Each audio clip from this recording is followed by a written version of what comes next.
اعوذ باللہ من الشیطان اللعین الرجیم بسم اللہ الرحمن الرحیم۔ سید اقتدار علی خان، میں آپ کا تہ دل سے شکر گزار ہوں، اپنے دوستوں کا، احباب کا اور ساتھیوں کا جو میرے چینل کو دیکھتے ہیں، لائک کرتے ہیں، شیئر بھی کرتے ہیں، کمنٹس بھی کرتے ہیں۔ میں تہ دل سے ان کا شکر گزار ہوں۔ آج ایک جو ٹاپک ہے وہ بہت مشکل ہے اور میں اس پر سمجھ میں نہیں آ رہا ہے کس طرح سے بول سکوں گا، بہت مشکل ہے۔ وہ ہے میزان، جس کو عام لفظوں میں ہم استعمال کرتے ہیں مفہوم میں ترازو۔ میزان ترازو کو کہتے ہیں۔ تو ہر چیز کی ایک یونٹ یا پیمانہ یا اس کو جانچنے کا جو پیمانہ ہوتا ہے اسے ہم میزان کہتے ہیں، جس پہ کسی چیز کو تولا جائے، وزن کیا جائے، اسے ہم میزان کہتے ہیں۔ میزان میں کیونکہ قرآن مجید میں میزان بے شمار جگہ پہ یا آیتوں میں یہ لفظ استعمال ہوا ہے میزان، تو میزان کا مطلب ہے ترازو، تولنے والا، پیمانہ، یونٹ، ترازو۔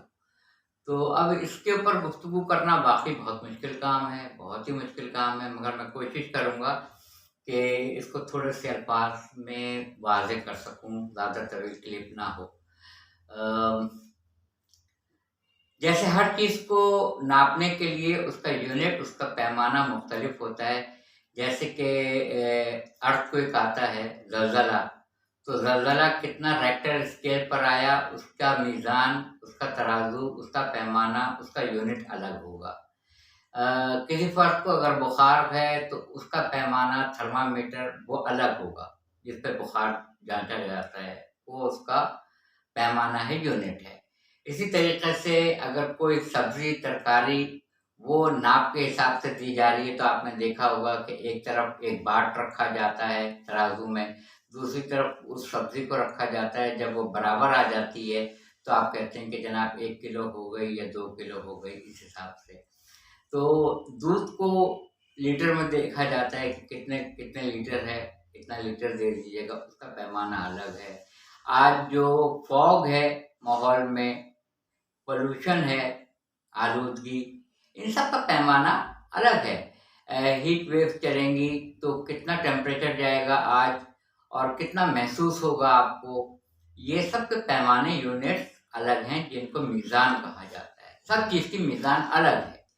مطلب اگر سمندر میں زلزلہ آیا ہے، سونامی، تو اس کا اپریٹس الگ ہے۔ کتنا ارتھکوئک آیا ہے، کتنی گہرائی میں آیا ہے، اس کا یونٹ، اس کا پیمانہ الگ ہے۔ کتنا بخار ہے، اس کا پیمانہ الگ ہے۔ تو اسی طریقے سے سب چیز کے جب پیمانے مختلف ہیں تو اعمال کو جانچنے کے لیے بھی تو ایک میزان، ایک یونٹ، ایک پیمانہ اللہ تعالیٰ نے نازل کیا ہوگا جس پہ اعمال تولے جائیں گے۔ تو ایک طرف تو ہمارے اچھے یا برے اعمال ہوں گے ایک طرف، تو دوسرے پلڑے میں جس میں باٹ رکھا جاتا ہے، جس میں کوئی چیز رکھی جاتی ہے، جس کے مثل اس کو جانچا جاتا ہے ترازو میں، تو میزان تو ہو گئی ترازو، اعمال ہو گئے ایک سرے پہ، تو دوسرے سرے پہ جو ترازو کے، پیمانے کے، یونٹ کے جو چیز ہوگی وہ کیا ہوگی آخرت میں، یہ ہے اصل میں ٹاپک جس پہ بولنا چاہ رہا ہوں میں۔ بڑی مشکل ہے کلپ بنانا، بہت مشکل ہے، مگر میں کوشش کرتا ہوں کہ مفہوم تھوڑا بہت واضح ہو جائے۔ دیکھیے سورہ انبیاء قرآن مجید کا 21واں نمبر کا سورہ ہے، 21 نمبر کا سورہ ہے، سورہ انبیاء، اور جس کی آیت، ویسے تو میزان کے سلسلے میں بے شمار آیات الہیہ قرآن مجید میں موجود ہے۔ بعض جگہ تو یہ بھی ہے کہ ہم نے رسول کے ساتھ میزان نازل کی۔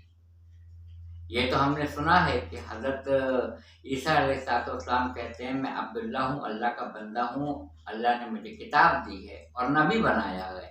مگر ایسی بھی آیتیں ملی ہیں قرآن مجید میں کہ ہم نے رسولوں کے ساتھ میزان نازل کی۔ میزان بھی ہے، کمال کی بات ہے۔ ہم نے رسول کے ساتھ نور کو نازل کیا ہے ساتھ ساتھ، تو کہیں پہ نور ہے، کہیں پہ میزان ہے، کہیں پہ کتاب ہے جو قرآن مجید کے آیات الہیہ ہیں۔ اسی سلسلے میں سورہ انبیاء 21 نمبر کا سورہ، آیت نمبر 47، اس میں صاف صاف ترجمے میں ہے، میں ترجمہ آپ کو سنا رہا ہوں، اور یہ میں پہلے ہی آپ سے عرض کر چکا ہوں کہ ترجمہ کرنے کا میں مجاز نہیں ہوں، نہ اتنا بڑا عالم دین ہوں، نہ اتنا بڑا علم ہے میرے پاس۔ جو شخصیتیں مولانا فرمان علی، ڈاکٹر اسرار احمد، فتح محمد خان جالندھری، اسکالر حسن رضوی، اسی طرح علامہ رضی جعفر مجتہد، اسی طریقے سے مولانا ابو العلا مودودی، اور بے شمار ایسی عظیم ہستیاں ہیں جنہوں نے ترجمے کیا قرآن مجید کے، اور وہ آپ پڑھ سکتے ہیں، ان کا مطالعہ کر سکتے ہیں۔ سورہ انبیاء 21واں نمبر کا جو ہے وہ سورہ ہے، آیت نمبر ہے 47۔ اس میں ارشاد خداوندی ہے، اس میں ارشاد خداوندی ہے کہ بسم اللہ الرحمن الرحیم، اور ہم قیامت کے دن انصاف کی ترازو قائم کریں گے۔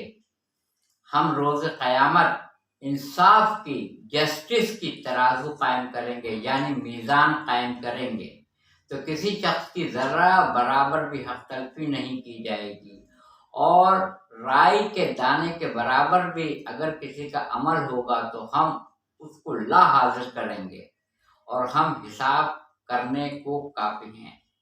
وآخر دعوانا الحمدللہ رب العالمین۔ میزان کا تذکرہ پروردگار عالم نے کیا ہے کہ ہم قیامت کے دن، آخرت کے دن ترازو قائم کریں گے، جس میں رائی کے دانے کے برابر بھی کسی کے اعمال ہوں گے تو اس کو بھی ناپا جائے گا، جانچا جائے گا، تولا جائے گا۔ اس کو بھی، اسی چیز کو سورہ الزلزال کی آخری آیتوں میں اللہ تعالیٰ نے ارشاد فرمایا ہے، جس میں رتی برابر خیر ہوگا وہ بھی دکھا دوں گا، جس میں رتی برابر شر ہوگا وہ بھی دکھا دوں گا۔ تو اب بات یہ ہے کہ جب اعمال تلیں گے، اعمال کس چیز سے تلیں گے؟ ہمارے جو ہم نے نیکیاں، جیسے قرآن مجید نے کہا ہے کہ ہم نے اس کو فجور بھی رکھ دیا ہے اور تقویٰ بھی رکھ دیا ہے۔ اب تمہیں اتنا اختیار ہے کہ تم تقوی کی پیروی کرتے ہو یا فجور کی پیروی کرتے ہو۔ ہم نے تمہارے اندر فجور بھی رکھا ہے، تقویٰ بھی رکھا ہے، تو تم تمہارا نفس کس کی طرف رجحان زیادہ کرتا ہے؟ نفس لوامہ کی طرف جو اچھائی پہ راغب کر رہا ہے، یا نفس امارہ کی طرف جو برائی پہ راغب کر رہا ہے؟ کیونکہ ہمارا شمار تو ان بندوں میں تو ہے ہی نہیں، سابقون اولئک المقربون سورہ واقعہ میں، اور آگے والے تو پھر آگے والے ہیں، آگے والوں کا کیا کہنا، وہ نفس مطمئنہ ہے، جہاں خدا بندے سے خود پوچھے بتا تیری رضا کیا ہے، وہ تو نفس الگ ہے۔ مگر ہماری زندگی میں زیادہ تر ہم نے یہ دیکھا ہے کہ نفس امارہ جو برائی پر راغب کرتا ہے، وہ نفس لوامہ جو اچھائی پر راغب کرتا ہے اس پہ غالب آ جاتا ہے، اور ہم اچھا کام کرتے کرتے برائی کی شاہراہ پہ چل دیتے ہیں، برا کام انجام دے دیتے ہیں، اس لیے کہ ہمیں جن و انس وسوسہ ڈالتے ہیں ہمارے صدور میں، سینوں میں، اور ابلیس صراط مستقیم پہ بیٹھ کے ہمیں دائیں بائیں آگے پیچھے سے گمراہ کر رہا ہے۔ گمراہ ہونے کے چانسز بھی ہیں، اسی طرح ہادی برحق بھی اللہ نے چھوڑا ہے، اور اللہ تعالیٰ کا ارشاد گرامی قرآن میں ہے کہ میں جس کو چاہتا ہوں ہدایت دیتا ہوں، میں جس کو چاہتا ہوں گمراہ کر دیتا ہوں۔ وہ نیت دیکھتا ہے، جس کی خواہش ہوتی ہے کہ وہ صراط مستقیم پر آ جائے تو اس کی رہنمائی کر کے، اس کے دل میں بات کو القاء کر کے، اس کو نفس امارہ سے چھوٹ دے کے نفس لوامہ کی طرف راغب کر دیتا ہے۔ تو یہ جو سورہ انبیاء ہے، 21 نمبر کا سورہ اور آیت نمبر 47، اس میں کہا ہے کہ آخرت کے دن اعمال تولے جائیں گے، ترازو قائم کی جائے گی، یعنی میزان قائم کی جائے گی۔ تو میزان کے لیے میں نے آپ کو بتایا کہ ایک پلڑے میں آپ کا خیر ہوگا یا آپ کا شر ہوگا، دونوں ہوں گے۔ اچھا کیا وزنی ہوگا یہ رب العالمین جانتا ہے، کیونکہ وہ بہترین فیصلہ کرنے والا ہے، اور کہتا ہے قرآن مجید کی آیت نمبر 47 میں، رائی کے دانے کے برابر بھی کسی کے ساتھ حق تلفی نہیں کی جائے گی، یعنی بالکل برابر سے عدل کیا جائے گا۔ جبکہ ہم یہ کہتے ہیں پروردگار عدل نہ کرنا، عدل میں سب مارے جائیں گے، سب مارے جائیں گے، رحم کرنا، رحم مانگنا، آخرت میں سب یہی کہتے ہیں رحم مانگنا۔ مگر میں نے پہلے بھی یہ کہا تھا کہ سب سے بڑی سپریم کورٹ لگے گی، سب سے بڑی سپریم کورٹ لگے گی، سارے انبیاء سب و سب ہوں گے، سارے اصحاب سب و سب کھڑے ہوں گے، سارے جن و انس سب و سب ہوں گے، اہل بیت اطہار سب و سب کھڑے ہوں گے، ملائکہ سب و سب کھڑے ہوں گے، سب کے سب ہوں گے، اور اس کے بعد مجال ہے کسی کی جو لب کشائی کرے، ہرگز نہیں، مگر ہاں جن کو میں نے اجازت دے رکھی ہے صرف وہ بول سکیں گے۔ تو ایک طرف جب اعمال جائیں گے اچھائی کے برائی کے، تو دوسرے پلڑے میں کیا ہوگا؟ دوسرے پلڑے میں محمد صلی اللہ علیہ وآلہ وسلم اور آپ کی پاک طیب آل اطرت یعنی اہل بیت اطہار، ان کے اعمال ہوں گے، یعنی محمد صلی اللہ علیہ وسلم اور آل محمد علیہ السلام کے اعمال ایک پلڑے میں ہوں گے، اس پر اعمال تولے جائیں گے کہ اس کے اگر وہ اپنے دشمنوں کو دنیا میں معاف کر کے آئے ہیں تو کیا تم نے وہ عمل اپنایا؟ انہوں نے عفو درگزر سے کام لیا تو کیا تم نے بھی عفو درگزر سے کام لیا؟ کسی نے تمہارے ساتھ ناحق تمہارا مال کھایا، حق تلفی کی، کیا تم نے جیسے انہوں نے معاف کیا تھا تم کر سکتے ہو؟ تم کر کے آئے ہو؟ ہرگز نہیں، ہرگز نہیں۔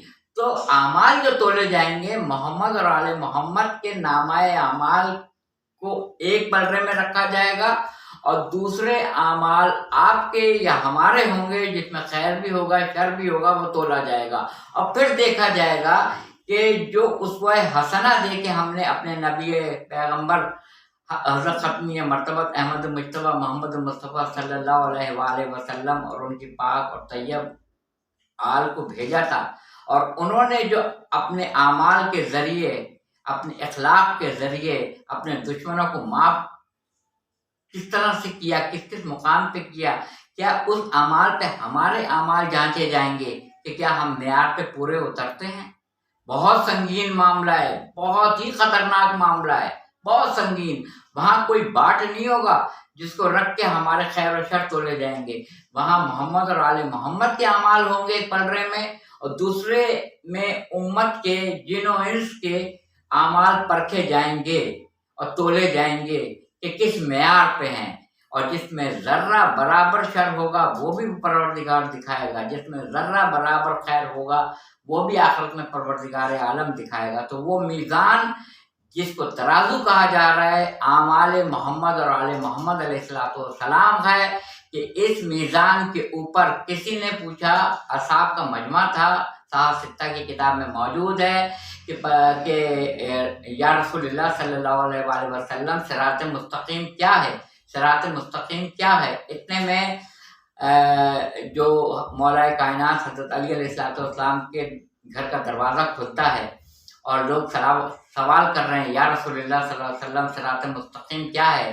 تو آپ نے اشارہ کر کے کہا کہ دیکھ بھی رہے ہو اور پوچھ بھی رہے ہو، یعنی علی مرتضیٰ علیہ السلام صراط مستقیم ہیں۔ اسی لیے آپ کی حدیث ہے کہ حق کو وہاں پھیر دے جہاں جہاں علی مڑے، یہ نہیں کہا کہ علی کو وہاں موڑ دے جہاں جہاں حق پھیرے، نہیں، حق کو پیچھے رکھا، علی ابن ابی طالب کو آگے رکھا، جہاں جہاں علی جائیں وہاں حق آ جائے گا، جہاں جہاں علی مڑے وہاں تو حق کو پھیر دے۔ یہ حدیث نبوی صلی اللہ علیہ وآلہ وسلم کا ہے۔ وآخر دعوانا الحمدللہ رب العالمین۔